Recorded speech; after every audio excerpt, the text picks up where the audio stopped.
গণতন্ত্র যে আলাদা ধর্ম, এই আলোচনা আসা দরকার। মাইজ ভান্ডারি যে আলাদা ধর্ম, এই আলোচনা আসা দরকার।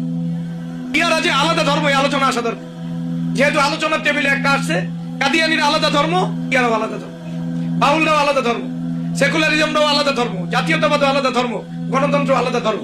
সুতরাং কেউ যদি কবরের প্রশ্নের উত্তর দিতে চায়, ওয়ামা দীনুকা, দিন বলতে তুমি কি বলছো? তাহলে আগে বদ্দিনীগুলো আগে বসতে হবে না? কথা বোঝে না যে জাহিলিয়াতকে বোঝে নাই, বলেন আমার সাথে, অর্থাৎ ইসলাম বিরোধী বিষয়গুলোকে বোঝে নাই, সেদিন কেউ বোঝে নাই, সেদিন কেউ বোঝে নাই। তাহলে এগুলো যে আলাদা আলাদা ধর্ম, এগুলো পাঠ পাঠ হিসাবে বুঝতে হবে। এটা আকীদার চূড়ান্ত বিষয় হবে। ধর্ম কাকে বলে?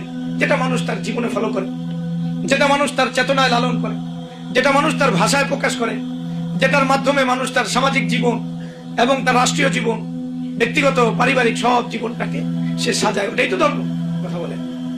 তাহলে আমাদের কাছে বাতিল যে ধর্ম, বাতিল ধর্ম থেকে আমাদের যদি পবিত্র হতে না পারি, আমাদের ঈমান হবে না।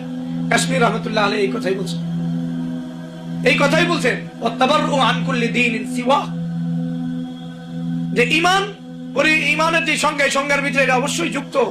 একজন মানুষ অন্যান্য যত ইসলাম ছাড়া অন্য যত বাতিল ধর্ম আছে, আদর্শ আছে, মতপথ আছে, এটা থেকে নিজেকে সম্পূর্ণ মুক্ত ঘোষণা করতে হবে। আমি জানি তো, আমি তো জানি রোজা নামাজ পড়লে আমি ধার্মিক মুসলিম, কিন্তু অন্যান্য ধর্ম থেকে, অন্যান্য আদর্শ থেকে, মতপথ থেকে নিজেকে আলাদা করা লাগবে, এটাই কবরের সওয়াল হবে, এটা আমার দিলের ভিতরে না।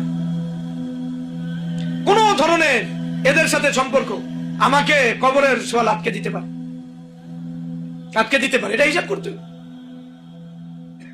এটাই হলো ওয়া মান ইয়াকফুর বিত তাগুত।